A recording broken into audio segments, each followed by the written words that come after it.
Sophia looked at herself in the mirror one more time. She buttoned the top of her blouse, smoothed her hair, and tried to smile at her reflection. It didn't work, it was more of a grimace than a smile. "Sophie, are you ready? We need to go." Her husband poked his head into the room. When he saw her, his brows furrowed, and he walked over. "Can you tell me what you're wearing?" Michael asked with clear disapproval. "I specifically asked for something eye-catching. We're meeting with very influential people from the city council. You know I'm running for mayor. Everything has to be perfect, including my wife. And this? A blouse with a buttoned-up collar, long sleeves, a skirt nearly to the floor? You look like a rural schoolteacher, not the wife of a mayoral candidate." Sophia stood with her head down, listening. She didn't want to go anywhere, especially not after last night. But saying no to her husband wasn't an option. Instead of arguing, she quietly rolled up her blouse sleeve and held out her wrist. "Would this be better?" she asked in a voice trembling with pain. A fresh bruise was clearly visible on her skin. There were more on her shoulder and thigh. Should she show those, too? "Oh, come on. You could have at least covered it up," Michael said, brushing it off with a wave of his hand. "Whatever. What's done is done. Let's go or we'll be late. Just make sure you smile. And don't give me that death stare. We're a family, and families go through things. I got carried away yesterday, okay? I'm sorry." He wrapped his arm around her shoulders and kissed her. Sophia flinched, her shoulder throbbed with pain. "I said don't flinch," Michael snapped, curling his lip. "You're so delicate, like you're made of glass." Sophia said nothing. They left the room. Their 10-year-old daughter was sitting in the living room with the nanny. "Madison, we're heading out," Sophia said with a smile. "Be a good girl." "Okay, Mommy," the little girl replied. She ran over for kisses from both parents. Then Sophia and Michael walked out, waved goodbye, and drove off to the social event Sophia dreaded so much. Michael drove in silence while Sophia stared out the window, lost in thought, memories surfacing. To outsiders, their family looked perfect. A beautiful home, a bright daughter, and a husband with a successful career. Sophia had everything: designer boutiques, beauty salons, a life of luxury. She didn't need to work. Just live and enjoy. But why were her eyes so full of sorrow? She'd grown up in a small riverside town in a humble family. Her dad was a mechanic, her mom cooked in the school cafeteria. But they had big dreams for their daughter, to see her respected, maybe as a doctor, a lawyer, or a teacher. "Study hard, sweetheart," they always said. An education never hurt anyone. Especially a young woman, it gives you confidence in life. If you meet a good man, great. If not, you'll be just fine on your own. Of course, they hoped she'd find love one day. She was such a beauty, after all. Petite, slender, with big blue eyes and wavy light brown hair. Her mom said she took after her grandmother in both face and figure. They adored her, doted on her, but never let her forget that beauty alone wasn't enough. Knowledge mattered. Otherwise, she'd end up like them, working hard all her life in a small town. Sophia loved her parents dearly and listened to them. She was a good student, and by her final year in school, she'd already decided she wanted to be a museum curator. She loved everything related to culture and art and felt drawn to history. Her parents were a little confused by the choice, but didn't try to talk her out of it. Let her follow her path, they figured. Time would tell. Her classmate Alexander, though, laughed at her decision. "You're going to sit in a museum like an owl, staring at paintings and artifacts. What's so great about that? Doesn't pay much either," he'd tease. "So now I'm an owl to you," she'd pout. No, sweetheart," he'd say quickly. "You're my little bird. My favorite bird in the whole world." They had been friends since first grade, and in their last year of school, something had changed between them. Their friendship had turned into something more. Nothing too serious, the townsfolk thought. Just a first love. Even their parents figured it was a high school fling. But Sophia and Alexander knew better. They believed what they had was forever. Alexander dreamed of joining the military and planned to apply to the military academy after graduation. Sophia would tease him right back. A tank driver? You're tall and skinny like a stick. You won't even fit inside a tank. He'd just laugh it off. I'll curl up like a cat, he'd say. At their prom, they went as a couple. The school even named them prom king and queen. No one was jealous, they were clearly the most beautiful pair. Then came the morning after. Their first adult morning. No, nothing improper happened. They just sat by the river, watching the sun rise and dreaming together. Their futures were intertwined. Sophia would study at the Cultural Institute, Alexander would become a tank officer. They wouldn't see each other as often during school, but they'd be in the same city, still together. Eventually, they'd marry and have a big, loving family, 3, maybe even 4 kids. Military folks get transferred a lot. Are you okay with following me all over the country? Alexander asked, a bit unsure. I'd follow you to the ends of the earth, Sophia replied with a smile. They kissed as the sky turned pink, birds waking in the bushes nearby. But the world around them disappeared, they were lost in each other. If you want, it can happen now, Sophia whispered at one point. Alexander froze, then gently pulled back. No. Not like this. I want it to be special. Not out here in the grass, he said. With candles. Flowers. I promise, it'll be perfect once we leave for college. I can't wait, she said, beaming. They got back home just as the town was starting its workday. Sophia's mother greeted her with a cautious look and discreetly checked her dress. You two didn't do anything foolish, did you? She asked. Mama, come on, Sophia blushed. Alexander and I just kissed, that's all. Thank God, her mother smiled. That's fine. Alexander's a good boy, but don't rush into things, sweetheart. You two have your whole lives ahead of you. Now go get some sleep. That morning, Sophia slept like a baby. But then a knock on the window woke her. The sun was already high, the neighbor's calf was mooing, their dog was barking lazily in the yard. It was just another day in their little town. She threw open the window and saw Alexander standing outside, looking shaken. Sophie, I got a draft notice. They're taking me tomorrow, he said. What? Sophia gasped. But what about school? I'll have to postpone, he sighed. But hey, they say it's easier to get into military academy after you serve.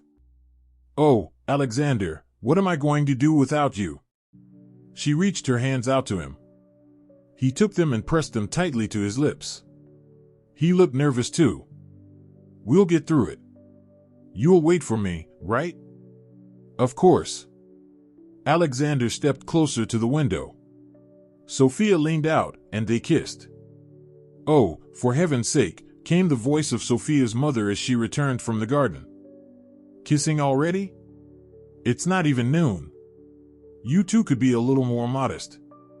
They jumped apart, flustered. Aunt Victoria, I'm getting drafted, Alexander said, lowering his eyes. What? When? Sophia's mom gasped. Alexander and Sophia couldn't help but smile, and Victoria, realizing what was happening, smirked, then her face turned serious again. Why so suddenly? They mentioned it before, but I thought I'd be safe till fall. I figured I'd be in college by then. Guess that didn't work out. Anyway, I came to invite you and Uncle David to my send-off tonight at 9. Sophia, you too. There'll be a lot of people, some of my relatives from the city came down. Oh, of course, we'll be there. Victoria answered for her daughter and immediately started bustling around. I should help your future in-laws with the cooking. I'd better get going. Mama. Sophia blushed. What? It's true. Victoria grinned. Of course, we're future in-laws. Once he's done with the army and college, we'll have a wedding. Unless either of you objects? That evening, all dressed up, Sophia headed to Alexander's. Her heart was pounding. On one hand, she worried about how Alexander's family would receive her. She'd never actually visited them before. On the other, her heart ached at the thought that after tonight, she wouldn't see Alexander for a whole year. 12 months. Her mom tried to reassure her, saying it used to be 2 years. But still, it felt like forever. She'd wait, of course. She'd write, she'd call. People said they let soldiers have phones now. Lost in these thoughts, she arrived at Alexander's house. The yard was already buzzing with people, laughter, and music. A tall, broad-shouldered guy with dark hair, probably around 25, opened the gate for her. His amused gaze made her blush. "Well, look who we have here, what a beauty," he smiled. "Edward, this isn't just any beauty. This is my Sophia," Alexander said, hurrying over and taking her hand. "Sophia, this is Edward, my cousin. I told you, relatives from the city. Uncle Robert and Aunt Helen too." "Yeah," Edward nodded. "We came for a quiet visit and walked straight into a going-away party." That was the first time Sophia saw Edward. To be honest, she didn't like him. Too slick, too charming. She told Alexander as much when they danced, and he just laughed. He's all right. Actually, really sharp. Just finished college and already started his own construction company in the city. Sure, Uncle Robert helped, he's a lawyer, but Edward's smart. He handles it all himself. Wait, you've got businessmen in the family and never mentioned it. Sophia teased. We haven't really kept in touch. They just decided to visit their hometown out of the blue. Pay respects at the cemetery, see the family. And here I am, heading off to the army. I see, Sophia nodded. Edward turned out to be quite the life of the party, joking with the guys, flirting with the girls, never leaving the dance floor, and constantly pouring drinks. Sophia tried to slow him down, but it was no use. He kept going. Alexander, for the first time in his life, got drunk. Really drunk. By the end of the night, he was completely out of it. Sophia hadn't expected the send-off to end like this. She thought she and Alexander would take a quiet walk around town, maybe sit under the stars, just the two of them. But things didn't go the way she'd hoped. At some point, Sophia started getting ready to head home when she saw Edward dragging Alexander inside to sleep it off. The party was still going strong. Some people were chatting, others were singing folk songs around the table. Sophia's parents had already left, so after saying goodbye to Aunt Martha, Uncle George, and Alexander's parents, she walked out of the yard. Sophia. Alexander's getting picked up tomorrow at 10 by the city draft office, his mom called out behind her. Please come, sweetheart. And don't be mad at my goofball, he didn't mean to. He's still just a kid and tried to drink like a grown man.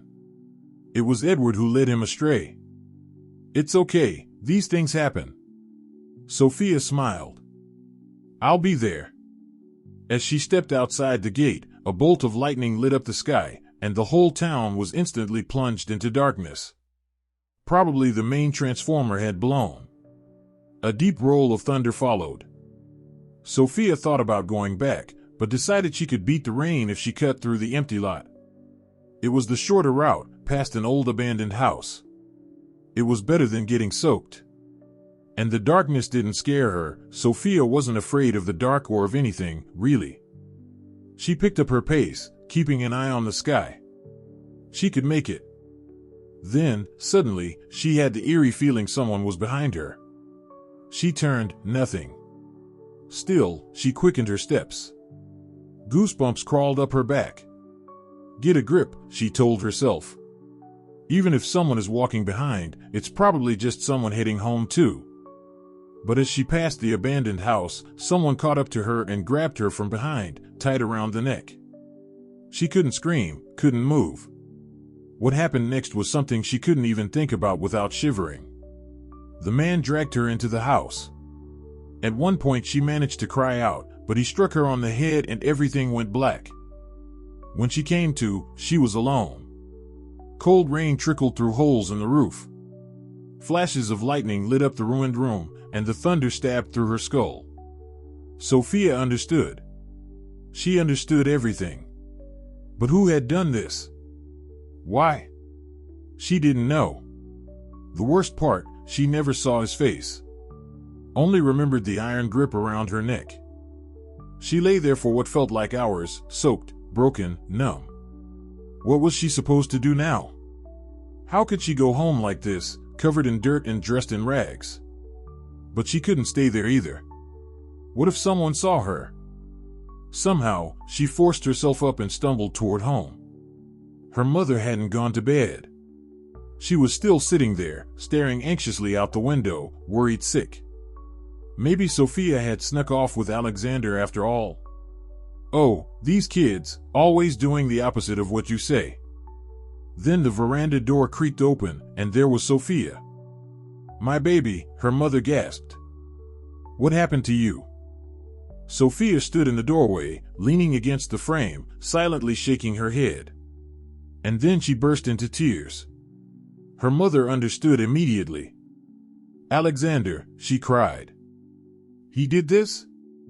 I swear to God, I'll have him arrested." Sophia's father peeked out of the bedroom, groggy with sleep. But he caught on quickly, rushed back, and reappeared a moment later with a loaded shotgun. "I'll kill the bastard," he shouted. "Move, honey." "Dad, it wasn't him," Sophia whispered. "Then who?" both parents asked at once. And Sophia told them everything she remembered. No, it wasn't Alexander. That, she was sure of. He was bigger, you understand, she kept saying hysterically. Really strong. And Alexander, I'd know if it were him. He's tall but thin, you know? We understand, sweetheart, her mother said gently, pulling her into a hug. Come on. Let's get you cleaned up. Wash it all away. Forget it ever happened. Where are you going? Her father asked as Victoria led Sophia toward the bathroom. We have to call the police. Are you out of your mind? Victoria snapped. The police? You know what that would turn into? They'd interrogate our daughter until she breaks. And the people in this town? All they do is gossip. They'll say it was her fault, like they always do. You know how folks are, always looking for someone to blame. And even if they tried to find him, how would they? She never saw his face. Well, maybe with forensics, her father started. You think this is like TV? Forensics? Here? Please. They'll find nothing. No. We have to forget this. It never happened. Do you hear me, Sophia? It never happened. And Sophia nodded weakly. Deep down, she knew her mother was right. The interrogations, the procedures, the horror of reliving it all, she couldn't bear the thought. No. Best to erase it, bury it deep. Tell no one. After her bath, she finally fell into a heavy, dreamless sleep. She woke to soft sunlight filtering through the curtains. Her mother was sitting beside her, gently stroking her hair. You're awake, sweetheart, she whispered. Baby, we have to go. Go where? Sophia asked, panicked. To see Alexander off. He came by twice already, wanted to apologize for last night, for getting too drunk, for not walking you home. He didn't, Sophia sobbed. If he had, none of this would have happened. Shoo, her mother said, touching her lips. Don't blame him. Just forget. It never happened. And don't say anything to him. Let him do his service in peace. You can talk when he gets back. If he loves you, he'll believe you. For now, go say goodbye. He's waiting. He's waiting, Sophia whispered. She managed to pull herself together, got dressed, and went to the city administration building. A crowd had already gathered. Someone was playing guitar, Alexander's mother was crying, and he was chatting with his father, casually smoking a cigarette. When he saw Sophia, he rushed over to her. "Sophia, I'm sorry about last night. I kind of lost it," he said, giving her a quick kiss on the cheek, looking embarrassed. His touch sent a jolt through her. The memories from the night before hit her like a wave, and her face changed. "What's wrong?" Alexander asked, concerned. "You look pale. Are you that upset with me?" "No, not at all," she said quickly, shaking her head and lowering her eyes. "I'm just not feeling well. I hate that we have to say goodbye." "Sophia, my love, we'll be together again soon," he said, hugging her tightly. And again, she wanted to pull away, but it hurt too much to be reminded of another man's arms. She started crying, and Alexander, thinking she was overwhelmed by the upcoming separation, just held her tighter. Everyone around them whispered and smiled, "What a love story. Surely they'd get married once he finished his service." "Alexander, the truck's here," came Edward's voice as he approached the couple. "The draft officer's getting antsy." "Coming," Alexander said. He kissed Sophia one last time, hugged his parents, waved to the crowd, then jumped into the army truck and disappeared down the dusty road toward the regional recruitment center. As for Sophia, she just stood there, watching him go. Her parents stood nearby. The separation had begun. A whole year apart. And who knew what could happen in that time? Sophia certainly didn't. She had no idea what the next 12 months would bring while Alexander served in the army. After the farewell, a heavy silence settled over the house. Sophia's parents couldn't stop thinking about what had happened to their daughter. They didn't talk about it, but they couldn't make peace with it either. Sophia said nothing. She just cried. Her father couldn't bear it. He tried to figure out who had hurt her. He hung around where men gathered, listening for any slip of the tongue. But no one said a thing. He watched every young man closely, trying to pick out the one who had wronged Sophia, but they all seemed decent. Eventually, crushed by helplessness, he began drinking. One day, he got behind the wheel of his truck while drunk, crashed into a tree, and died. It happened barely 2 weeks after Alexander left. The entire town turned out for David's funeral. No one could understand what had driven such a respectable, responsible man to the bottle. Some people gave Victoria suspicious looks, but she just wept. Sophia, too. The tears seemed endless. After the funeral, Victoria was the first to pull herself together. Her daughter still had a future. She and David had dreamed of seeing her succeed. "Sophia, you need to leave this town," her mother said. "And the sooner, the better. You still have time to apply. You'll get in. A new place, new people. You'll see, things will get better, you'll start to heal. But how will you manage here alone?" Sophia shook her head. "I can't leave you like this. I'm strong." "I'll be fine," Victoria insisted. "And so will you. Grit your teeth and keep moving forward. That's it. I've already made the arrangements. You'll stay with Aunt Catherine for a few weeks, just until the semester starts. I'll call her. She'll take you in for a while. After that, you'll get a dorm room. We'll make it through, sweetheart." And once again, Sophia agreed with her mother. She only wanted what was best for her. Victoria personally took Sophia to the city. Aunt Catherine wasn't exactly thrilled to have a relative suddenly show up to live with her, but she agreed to host her for a month, especially after Victoria handed over a whole basket of homemade preserves as a thank you gift.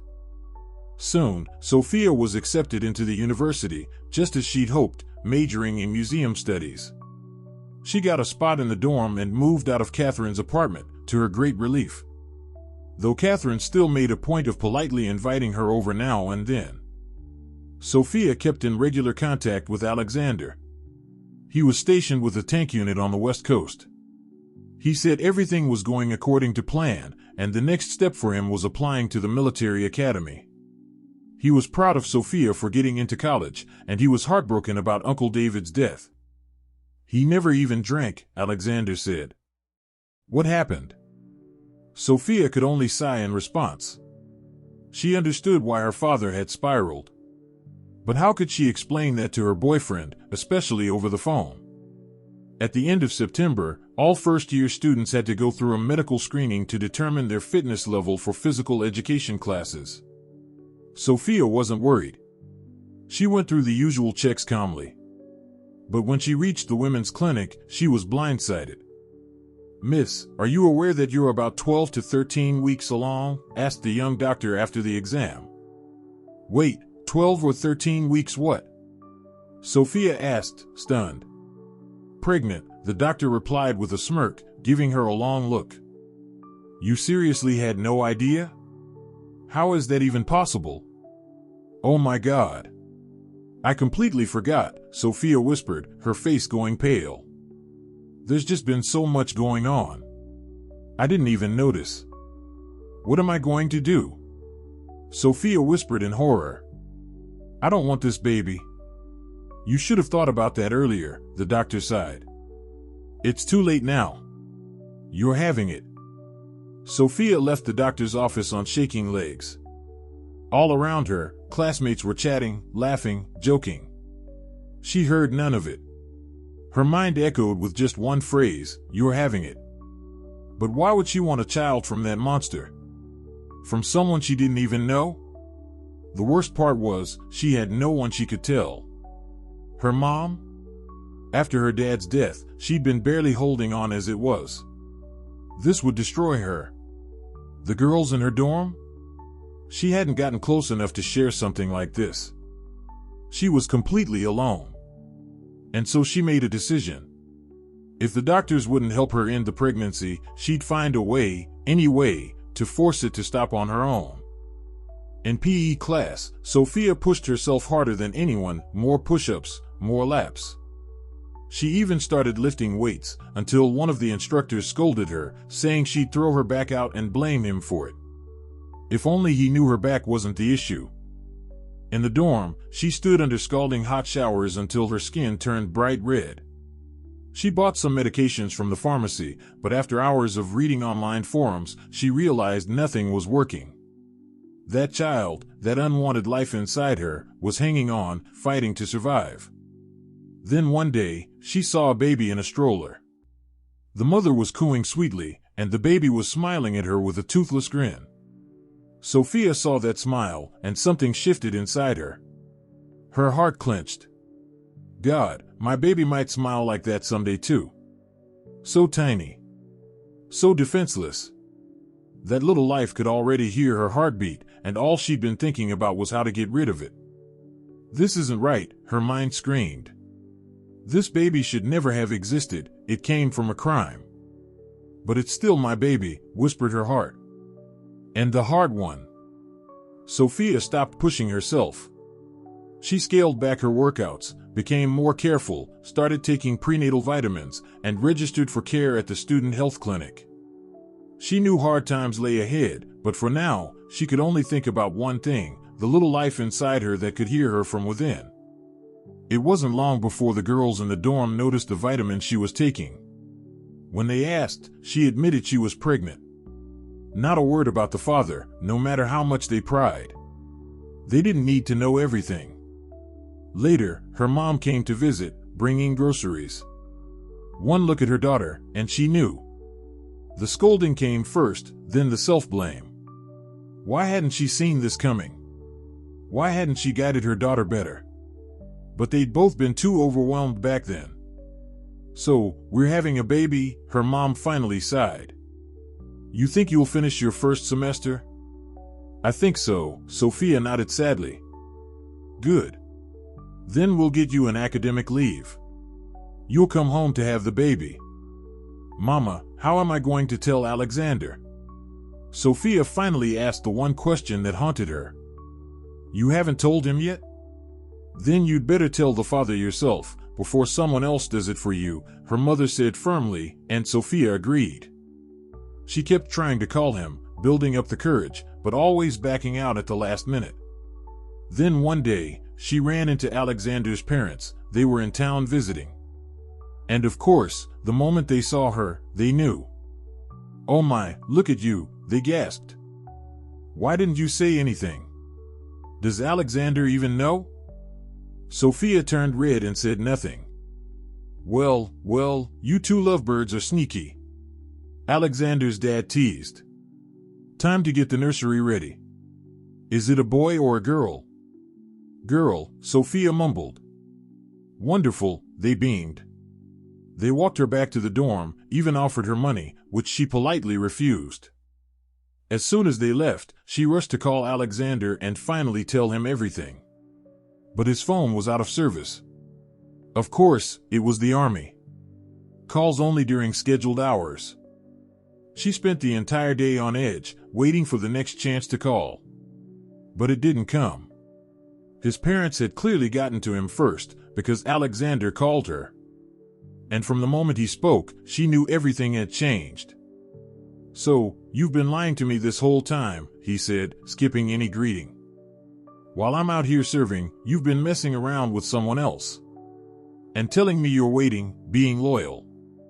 "Alexander, please, listen to me," she begged. "No. I won't. My parents just called to congratulate me on being a dad. I had no idea what they were talking about. And you expect me to believe it's mine? We never even slept together.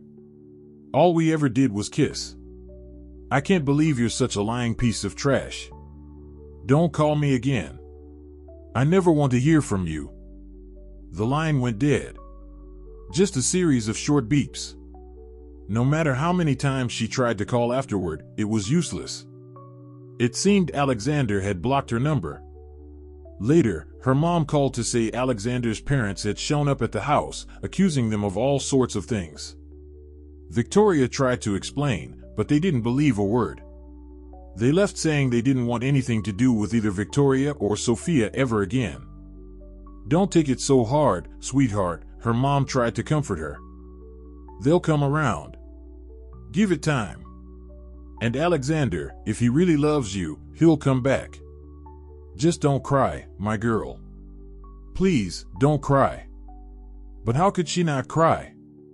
The one person she loved didn't believe her. Thought she was a liar. A cheat. And yet she hadn't done anything wrong. Sophia went through her days like a ghost, attending classes, going to the clinic, doing everything on autopilot. She loved the baby growing inside her now, but part of her still clung to the hope that Alexander would come back. That somehow, he'd understand. But he'd made himself clear. One day, on her way home from university, she heard someone call her name. Sophia. She assumed it wasn't meant for her and kept walking. But then a black SUV pulled up beside her. A young man leaned out the window. Sophia squinted. He looked familiar, but she couldn't place him. "Hey, Sophia," he grinned. "Don't recognize me? It's Edward. We met at the send-off in your town." "Edward?" Sophia gasped. "Sorry, I really didn't recognize you." "No big deal. I actually came here just to see you. Found out where you study, and here I am." "Why?" Sophia narrowed her eyes. "Did your family forget to insult me some more?" "Oh, come on," Edward chuckled.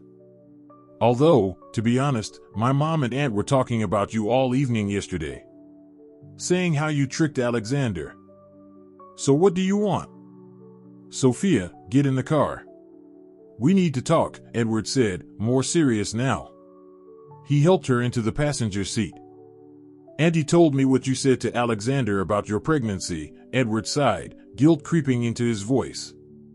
"I'm sorry for bringing it up, but is it true?" "It's true," Sophia said quietly, a bitter smile crossing her face. "And the worst part? I don't even know who did it.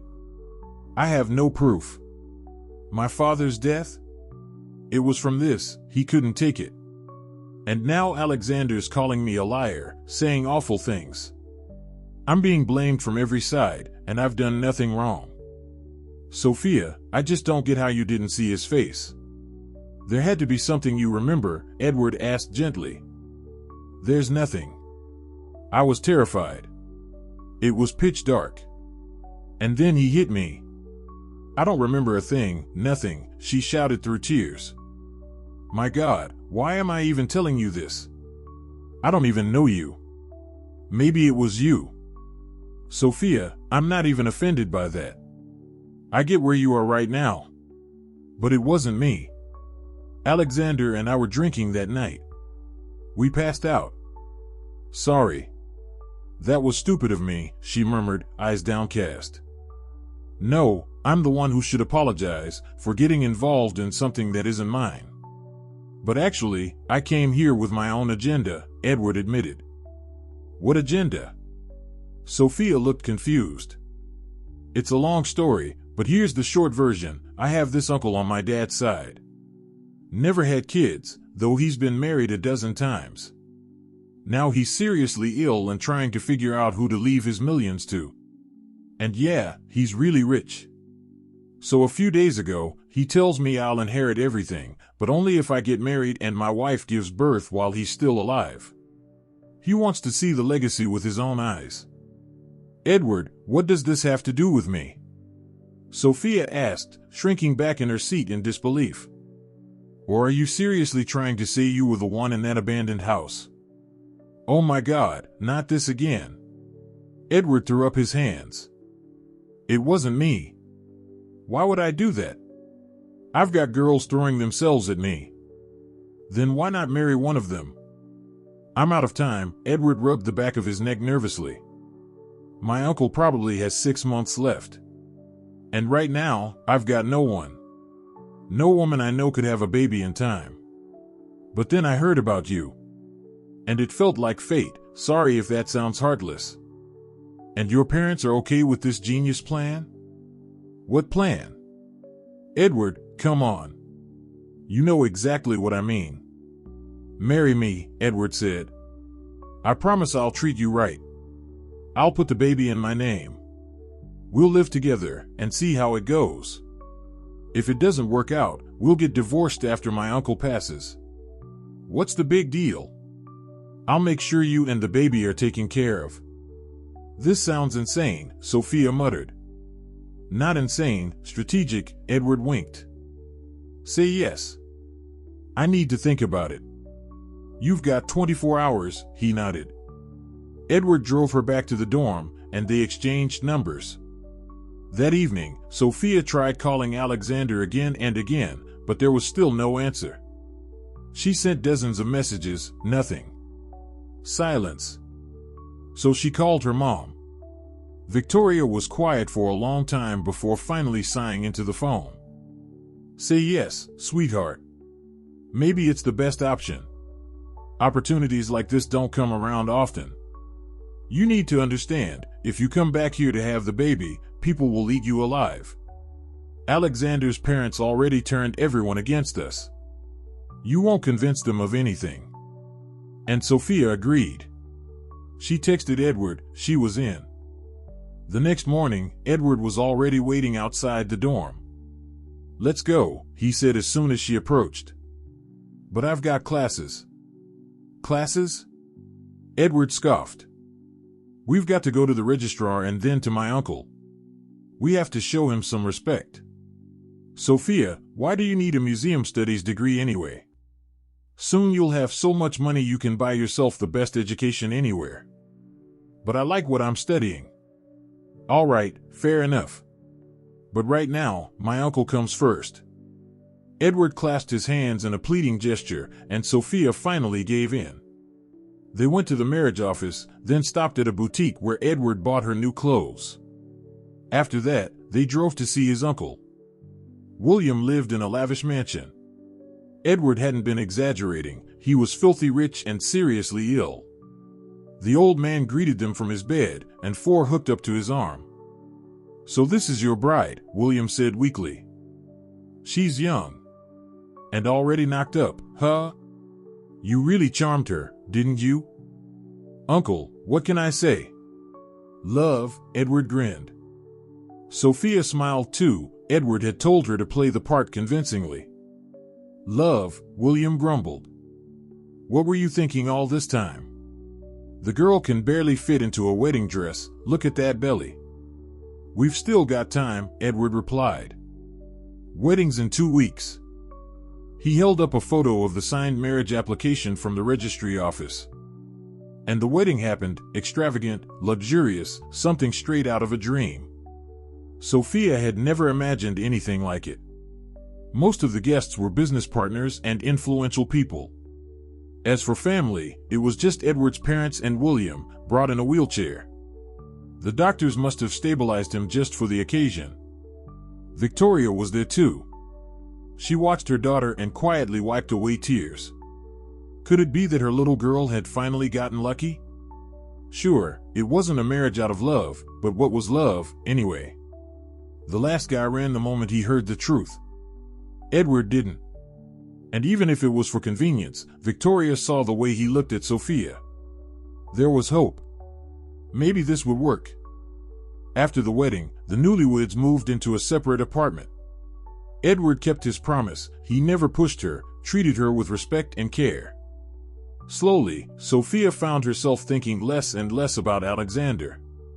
When he and his family heard about the wedding, they made it clear they wanted nothing more to do with either Edward or Sophia. Fine. Let them. Sophia dropped out of university. She didn't even make it to finals. Edward convinced her that school could wait. Her health and the baby came first. She adjusted to her new life, her new home, like something out of a fairy tale. And right on time, Sophia gave birth to a baby girl. The baby looked just like her, an exact copy. And Sophia was grateful for that. This was her child. Only hers.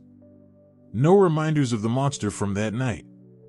They named the baby Madison. And from day one, she had the most loving, devoted father. Edward doted on her, helped Sophia with everything. For that, she was endlessly grateful. Even William got to meet the baby. One day, he showed up unannounced with a caregiver at Edward and Sophia's place. "Where's your little heir?" he asked Edward. Edward led his uncle over to the crib. The baby was awake, clutching her pacifier. "What's this nonsense?" William grumbled. "Why does she need that?" With a swift motion, he plucked the pacifier out of her mouth. The baby scrunched her face in protest, ready to cry, but Sophia scooped her up just in time. "I can see you're a good mother," William said, waving the pacifier at her like it was a crime. "But don't give her this junk." He launched into a long speech about how pacifiers ruin teeth, mess up the bite, and so on. "I may not have had kids of my own, but I know what I'm talking about." "You're young, listen while I'm still around," he said, turning his wheelchair toward the door. "That's it, I'm off. And I'm taking this thing with me. Don't buy another one." He shook the pacifier in his hand like a trophy. Sophia tried to invite him to stay for tea, but the old man declined, blaming poor health. At the door, he asked Edward to walk him to the car. When Edward came back, he looked annoyed and confused. "Can you believe it? He made me throw that stupid pacifier in the trash. What a grump." "It's fine," Sophia smiled. "He's not entirely wrong." Edward nodded. Over time, their relationship slowly began to shift, growing warmer, more natural. Sophia could feel the way Edward looked at her. For a long time, she kept her distance. Something in her still hesitated. But she was beginning to feel drawn to him. Was it love? She wasn't sure. But she knew one thing for certain: she was deeply grateful. And then one night, it happened. Edward embraced her and kissed her gently. Sophia flinched and froze. "What's wrong?" he asked, surprised. "Sorry, it just caught me off guard." "Sweetheart, I want us to be a real family." "I do too, but..." The memories came rushing back. That house. That night. Edward understood without her saying a word. He wrapped his arms around her again. "You'll forget all that with me," he whispered. And that night, for the first time, Sophia felt what it was like to be with someone who truly cared. She felt what real intimacy could be. It felt like the past had finally let go of her. 2 months later, William passed away. Just as promised, he left everything to Edward while still alive. That marked a turning point in Edward's life. Thanks to William's fortune, Edward quickly built a large construction business. His name began to appear in all kinds of circles. Sometimes as a partner, sometimes as a philanthropist. People admired him, young, ambitious, a model husband and father.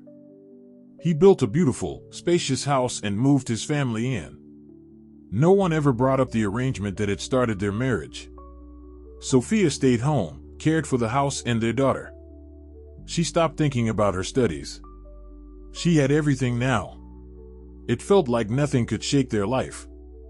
But something inside their home began to crack. Edward started spending more and more time at work. He became distant. Then one day, when Madison was 5, he hit Sophia for the first time. Over something as minor as a wrinkled shirt. He apologized afterward, swore it would never happen again. But it did. Every time, he found a reason. And every time, Sophia forgave him. Because over the years, she had come to believe she couldn't survive without him. She and her daughter depended on him completely. Going back home, to her mother, to that little town? Once, she confided in Victoria. Not the whole truth, she didn't mention the hitting, just said she felt terribly lonely. Sophia, don't be stupid, her mother snapped. Edward pulled you out of the gutter. You should be thanking God every day. You're living in luxury. You could have been stuck here in this town working for pennies like me, while people threw stones at you. And there was truth in that. Sophia knew it. People talked. She once asked her mother about Alexander, since Edward and his parents had cut all ties with their relatives. No idea, Victoria said coldly. His mother and I are enemies for life. I heard he joined the military. Always off in some hotspot. Did he get married? What do you care? Don't even think about him, daughter. You've got a wonderful husband. Worship him. But eventually, Sophia confessed, Edward was hitting her. Victoria was furious. She even called Edward directly. Whatever they talked about, Sophia never found out Edward had left the house to take the call. But afterward, her mother rang back with a different message. If he hits you, it means he loves you. Now Madison was 10. And Edward's love had only grown stronger. A waiter glancing too long at Sophia in a restaurant, a delayed trip back from the salon, or simply Edward having a bad day, any little thing could set him off. Sophia sat silently beside him in the car, thinking about all of this. Just yesterday, he had beaten her because the new neighbor said something nice, just a simple compliment. Sophia had barely even seen the man. The event Sophia and Edward attended was full of the city's elite. The discussion focused on future plans, and Edward was clearly the frontrunner for leadership. No one had any doubts, his reputation was spotless, and he was known as an exceptional manager. Everyone believed he was more than capable of handling such a big responsibility. Edward responded with confident smiles and polished speeches. Sophia smiled too, because etiquette demanded it. But deep down, all she wanted was to run and hide, to cry from pain and despair. What had her husband become? Where was the caring man who held her hand when Madison was born? Money had changed him. And now, power was turning him into a monster. When the event finally ended, Sophia breathed a sigh of relief. On the drive home, Edward went on and on about what he'd do once he became the head of the city. Sophia said nothing. She just listened. Thankfully, Edward was busy that evening, calls, messages, appointments. He didn't even notice when Sophia slipped into Madison's room and curled up in her daughter's bed. She stared at the ceiling, thinking, am I really going to spend the rest of my life with this man? A few days later, Sophia saw something that left no doubt in her mind. She was going to file for divorce. That day, she got a call from Madison's dance studio asking for a deposit for a performance costume. The deadline was in 2 hours. But Sophia didn't have enough on her card. Edward had recently started cutting off her access to money. So she called him to ask for a transfer. Edward adored Madison. No one would have guessed she wasn't his biological daughter. But his phone went unanswered. With time ticking, Sophia called his assistant, who confirmed he was in the office. So Sophia decided to go there herself. At the office, everyone greeted her politely. After all, she was the boss's wife. She smiled back, keeping up appearances. The assistant wasn't at her desk, so Sophia gently opened the door to Edward's office and froze. Edward saw her and went pale with rage. "Get out," he shouted. But Sophia had already turned and bolted out like a shot. She drove home in tears. How could he? He'd accused her of cheating over the smallest things, been jealous of anyone who so much as looked at her, and now he was having an affair with his secretary. The hypocrisy made her sick. She ignored the studio's follow-up call. Madison wasn't going back. And neither of them would stay one more minute in Edward's house. She was done. She couldn't take the beatings. Or the lies. Or the betrayal. Madison had just been dropped off by the driver. She was watching cartoons in her room. "Madison, we're leaving." Sophia called out. "Where to?" "To Grandma's." "Back to my hometown." Sophia answered. Madison, who had never even visited because Edward was against it, looked confused and a little stunned. "What about school? And dance?" "Sweetheart, I'm scared to stay here," Sophia cried. "Did he hit you again?" the 10-year-old asked seriously. She had witnessed those awful scenes a few times and had even tried to protect her mother. Edward always apologized to Madison afterward, promising it would never happen again. But it always did. And as she got older, Madison began to understand just how wrong and scary it all was. She still loved her father, but she loved her mom more. "Let's go," the girl said. "I'll finally get to see Grandma in real life." Until now, she'd only spoken to Victoria on the phone. Edward had made that another of his rules. Within half an hour, they were gone. When Edward came home, the housekeeper told him his wife and daughter had packed 2 suitcases and left. He exploded. Then, without hesitation, he blocked all of Sophia's bank cards. But Sophia had enough cash to get them to her hometown. When Victoria opened the door and saw her daughter and granddaughter standing there, she didn't yell. She didn't scold. She just started crying. And then they all cried together. That night, after Madison was asleep, Sophia told her mother everything about life with Edward. "I thought maybe you were exaggerating," Victoria whispered. "Then I decided to stay out of it, thinking I'd only make things worse." "It couldn't get any worse," Sophia said, waving her hand dismissively. "I'm never going back to him. Tomorrow I'm filing for divorce." "Sweetheart, wait," Victoria said after a pause. "There's something you're not thinking about." "What?" "He might take Madison away from you. She's not his daughter, technically." "That's exactly the point. He is her biological father," Victoria said quietly, lowering her eyes. "What?" Sophia stared at her mother. "What are you talking about?" And then, through tears and a shaking voice, Victoria told her everything. She had once called Edward to scold him for hitting her daughter, expecting some remorse. Instead, he had laughed. "She can raise the kid however she wants," he said. "So what if she helped me get my uncle's millions? Still mad she had a kid with someone else? Be thankful, it's thanks to Madison that I'm living in luxury." "You're both idiots," Edward went on. "Madison is my daughter. I followed Sophia that night after Alexander passed out. I couldn't stop thinking about her, those big eyes. And then, like a miracle, my uncle comes up with his inheritance condition. I was already stressing about what to do. And then I find out Sophia's pregnant. I did the math, I was her first. After me, she wouldn't have wanted anyone else.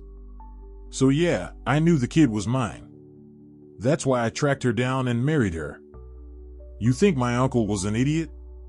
After Madison was born, he secretly had a DNA test done, took a pacifier from her, and even yanked some of my hair. I went through all that. But she's mine, my daughter. That's why I got the inheritance. He ended by saying, "Don't you dare say a word.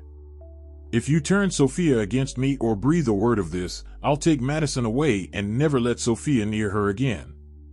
And just so you know, I have no plans to divorce her. She's mine." That's when Victoria had told Sophia she had to endure it. Sophia was stunned. All these years, she'd lived with the man who ruined her life from the very beginning, and she'd had no idea. It was like a veil had finally lifted. Now it all made sense, why Edward was so protective of Madison. She was his child by blood. But still, she had lived with a monster. Yes, he had hidden his true nature for a while, but it had come back out. And now? If she went back to him, it would only get worse. He had power, money, connections. He could really take Madison away. And who was she? Just a woman with a high school diploma and no money. I won't let him take my daughter. I'm getting divorced anyway, Sophia said firmly. She had a plan. The next day, she filed for divorce online.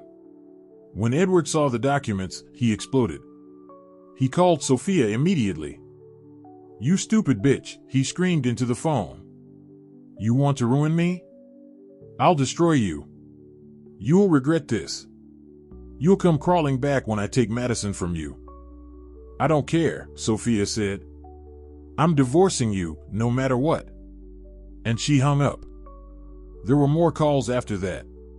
One day, Edward even showed up at Victoria's house, but no one opened the door. Even Madison, who by now understood so much more, no longer wanted to live with her father. Life in the small town was simple but peaceful. Madison liked her new school and made friends quickly. She even started dancing again at the local club. No one gave Sophia strange looks anymore. People had moved on from her past. Only Alexander's parents still refused to greet her. Then the court date arrived. Sophia showed up at the courthouse and ran into Edward in the hallway. "Still going through with it," he sneered. "Say goodbye to your daughter. My lawyers will prove you are an unfit mother.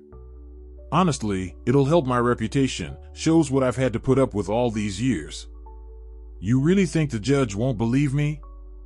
Sophia looked him straight in the eye. "Listen to me," she said. "You can lie about me all you want, but if you do, I'll tell the truth. Not just about the beatings, though I'll tell them that too. I'll tell everyone that you were the man in that house all those years ago. Yes, my mom told me everything. You thought she'd stay silent to protect me? She didn't. If you try to take Madison from me, I'll go public. I'll tell the court, the media, everyone. Just imagine the headlines." "You wouldn't dare," Edward hissed, his face pale. "Try me," Sophia said calmly. "I'm not that scared girl you ambushed in the dark." Edward clenched his jaw and stormed off to his lawyers, whispering something. They looked stunned and shrugged. Then came the hearing. Surprisingly, it went quietly and without drama. Edward stated he agreed to the divorce, saying they had simply grown apart. He even brought up child support first, wanting to maintain his image. To the public, the divorce looked civil, even mature. Madison stayed with Sophia. Edward had visitation rights, but Sophia knew her daughter wouldn't want to see him after everything, and she wouldn't force her. After court, Sophia went back to live with her mom. Edward focused on his campaign, which, despite everything, was successful. He became mayor. But 2 years later, Edward was arrested for abuse of power and sentenced to 5 years in prison. Sophia and Madison continued living in the small town. Sophia enrolled in a local college in the neighboring county and became an elementary school teacher. She turned out to be a wonderful teacher, and the parents in town were always thrilled when their children were assigned to her class. They lived together, Sophia, Madison, and Victoria. That was all they needed. The past stayed behind, back in the big city. Technically, Madison still owned the apartment Edward had signed over to her before his arrest. One day, Sophia had to go back to the city to deal with some tenants. After handling everything, she sat in the waiting area at the train station. Out of the corner of her eye, she noticed a group of men in military uniforms sitting down on the bench behind her. She couldn't help overhearing their conversation. "No, Alex, you're wrong. You need to go see your parents. They'll welcome you no matter what. I don't want to upset my mom. She'll cry when she sees me like this. God knows she's already cried enough. She was the only one who ever did. That's why I'm going. And my wife. The second she found out I'd lost my leg, she took off. Guess that tells you what kind of wife she was. Tell me about it. I've had no luck with women either. My fiancé didn't wait for me, and my wife cheated." As Sophia listened, something about the voice struck a chord deep in her memory. It was strangely familiar, like a voice from the past. She turned around and froze. "Alexander," she gasped, jumping to her feet. It was him. Her first love from school. Her Alexander. No longer the lanky teenager she remembered, but a strong, broad-shouldered man. Except one of his pant legs was neatly pinned up, empty. Crutches stood beside him. "Sophia," he said, stunned, his face going pale. Ignoring the curious glances from his fellow soldiers, she stepped closer. "Alexander," she repeated breathlessly. "God, I've imagined this moment so many times, but I never thought it would happen like this." "Well, here we are," he said with a slight smirk, trying to sound indifferent. "You headed somewhere?" "I'm going home. To my mom. I live there with my daughter." "And your husband?" "No husband," she said after a pause. "Maybe we're on the same train?" "Maybe. What's your car number?" Turned out, they were not just on the same train, but in the same car, with seats practically side by side. Fate had brought them together again. At first, Alexander wasn't too keen on chatting. But Sophia had made up her mind, he had to know everything. The truth. All of it. He deserved to know. They talked through the entire night, all the way to their station. Alexander, in his usual reserved way, told her he'd been married in another city but was now divorced. He'd recently been injured and didn't tell his parents right away so as not to worry them. But now that he was officially discharged, he decided it was time to visit. Sophia, meanwhile, finally opened up. She didn't care if other passengers heard. She'd been silent for too many years. Now she wanted to get it all out. Even if he didn't believe her, he needed to know. Especially since she had only recently learned the whole truth herself. At first, Alexander listened with disbelief. Then with quiet attention. And by the time Sophia finished, he lowered his head. "Sophie, I should have just believed you back then," he whispered. "I'm sorry. I introduced you to that bastard. He's my cousin, after all. I had no idea what you went through. When I heard, back when I was still in the army, that you married him, I just assumed you were dating him. I didn't believe you. I'm sorry." He kissed her hand, and she gently pressed her cheek to his head. That's how they were sitting when the conductor came by to wake them up. "Not asleep?" the man asked groggily. "No time for sleep," Alexander replied softly. They got off the train together, already knowing they were walking the same road from now on.